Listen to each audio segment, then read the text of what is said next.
So I just wanted to give an update on an issue we've had a fair amount of discussion about here at the club over the last year or two, and this whole concept of trying to develop a general thoracic trials network. Most of you in the room know there's been a lot of increasing noise about this whole issue for a number of years now, and thankfully some things have actually happened in the last year or two. But I just want to give a quick update in terms of where exactly are we at. So as all of you know, the main genesis for this is the ongoing overall decrease in funding and the role of the cooperative groups, and particularly with the death of ACOSOG, as to what really the home for thoracic surgeons really is in terms of trial development. Historically, we haven't really had any meaningful input from our professional societies, but that's changed recently with an effort that David Jones has been driving through the AATS, amongst others, in terms of this thoracic surgery oncology group. So the TSOG group, RFAs went out just after the GTSC meeting last year, got reviewed with the idea here of trying to focus on studies done through this group that could accrue rapidly, be successfully completed as thoracic surgeon-led trials, with a focus on a number of things you see here, like window of opportunity type studies, intraoperative correlative studies, et cetera, the kind of thing that you could do quickly, put a small number of patients on, still get a meaningful answer, and move on from. In the original iteration, the idea was that there was going to be somewhere between 4 to 6 centers. The AATS paid for a portion of a coordinator support to be located at Memorial in order to try and help coordinate everything. And then there would also be some funding for investigator meetings to keep things moving. The way they said that they picked sites was based on, 1, high volume centers, 2, sites that could basically chip in part of their own infrastructure in order to be able to run studies, because there really wasn't going to be any budget to do this. So groups basically had to say that, they had X amount of study coordinator support and they were going to allocate X amount to the effort overall. And then you had to have an institutional REDCap software license also as part of the data infrastructure for TSOG. So I think it was 9 groups in the end, and forgive me if I've got any of them wrong here, but it's basically the usual suspects. I think some issues here with, what that really meant in terms of having a focused group. I understand the rationale for doing that in terms of trying to deal with high volume centers and groups that could really bring this together. But the unfortunate consequence about this is that there are a large number of people, many of whom are sitting in this room, who are active in trial development, put patients on studies, et cetera, that really got left out of the first iteration of this. And although there's been some talk for expanding it beyond the initial groups, that hasn't happened yet.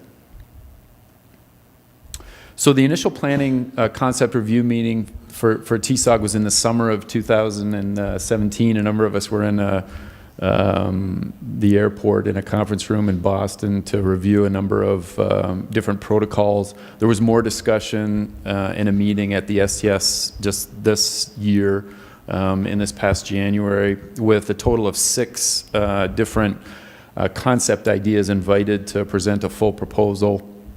I think the plan is they're going to winnow it down from those 6 in order to come up with which ones are really going to move forward, but still somewhat unclear in terms of the timelines and the number of trials that are going to really roll out through this.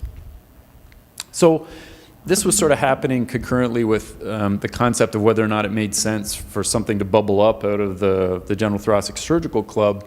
If you go back to 2016, I had pulled out this old slide when we had talked about it 2 years ago, with a lot of enthusiasm that, we have a need, we have a network in terms of general thoracic surgeons, we have a group, what are we waiting for? Let's do it.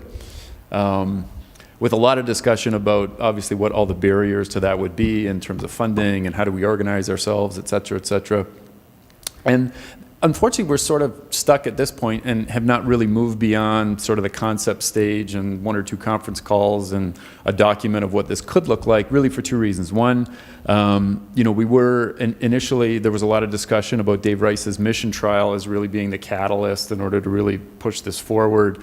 And we had a lot of really good discussions with Intuitive about how that might be funded through them and how that would work and really be a catalyst to get the network going, which in the end didn't happen. There's still a chance that it could, but as of right now, that's been scaled back substantially. And then, of course, with the ATS TSOG effort moving forward, whether or not it really makes sense for us to be doing something in parallel to that, I think is still an open question.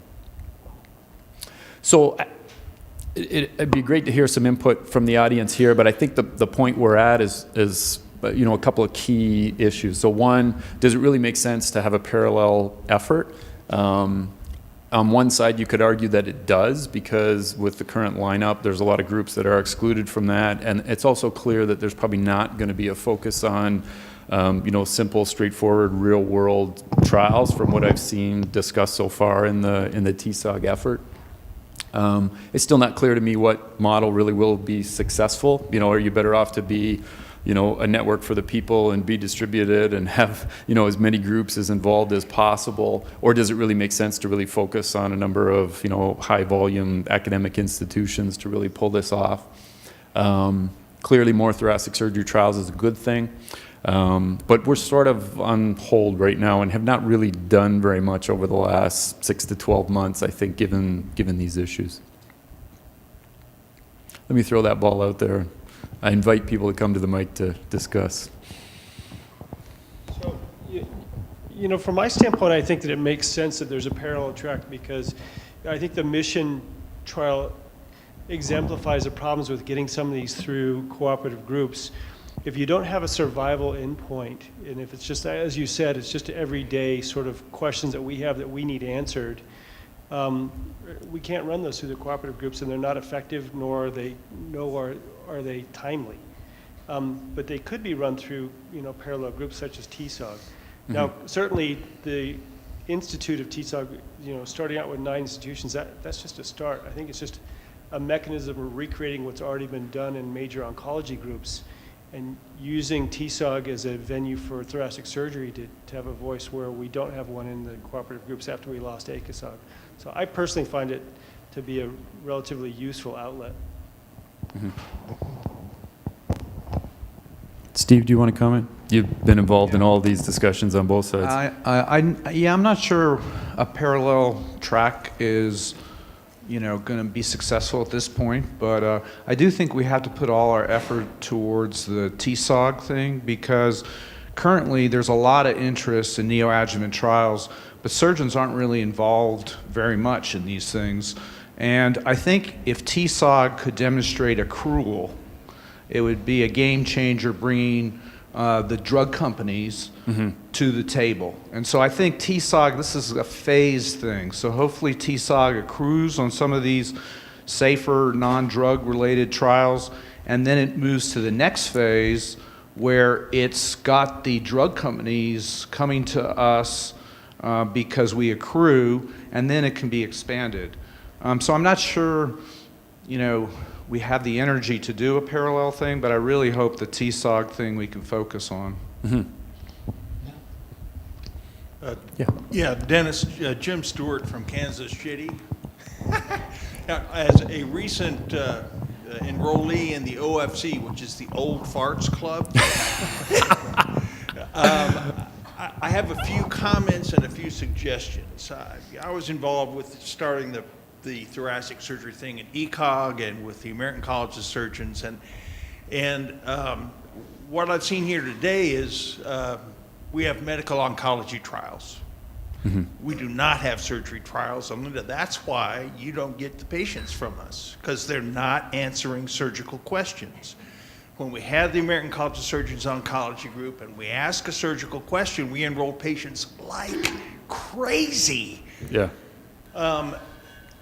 I'm not certain the AETS is the organization you want to push forward. I think that the STS and the American College of Surgeons has much tighter relationships with our government in Washington to get appropriate funding for our research efforts. And I'm happy to help with that if I can.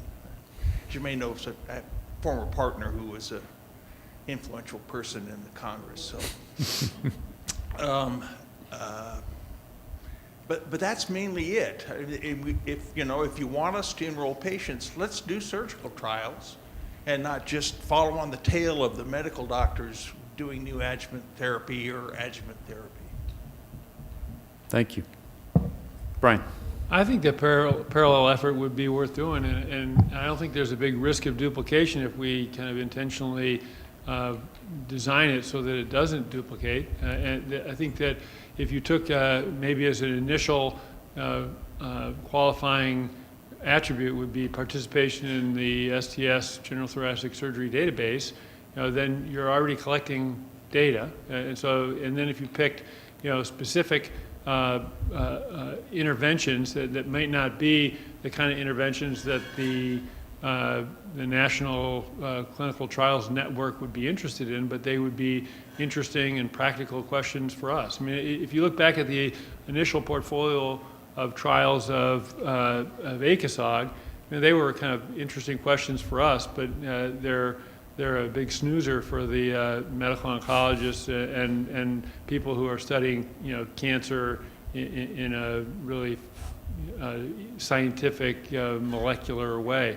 They were just practical things that we thought were questions that were important to surgeons. And if we sort of brought it back to that, and I'm sure anyone in the room could, you could come up with some, controversial aspects about the way that they do things on a day-to-day basis that we could actually study, but it might not be the kind of funding that we enjoyed in the heyday of ACOSOG, where you're getting, $1,000, $1,500, $2,000 per case enrollment. But these are patients that we're going to take care of anyway, and we're going to record their outcomes anyway, and we've got the people to do that anyway.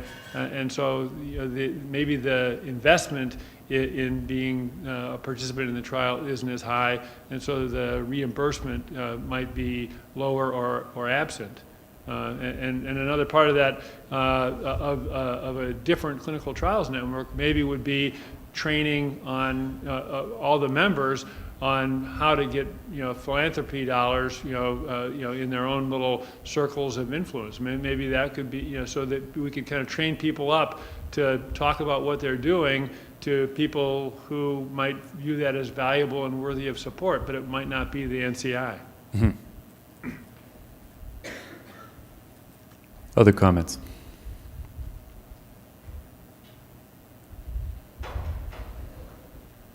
I mean, overall, we're very supportive of the AATS TSOG effort. We're going to participate. We're going to do it. I think what I worry about is that there's a whole bunch of people and a whole bunch of questions and so on that are going to be sitting on the sideline, even if the AATS TSOG effort is successful. But whether we really have the energy and the bandwidth to do, to have multiple trial networks, I think is an open question.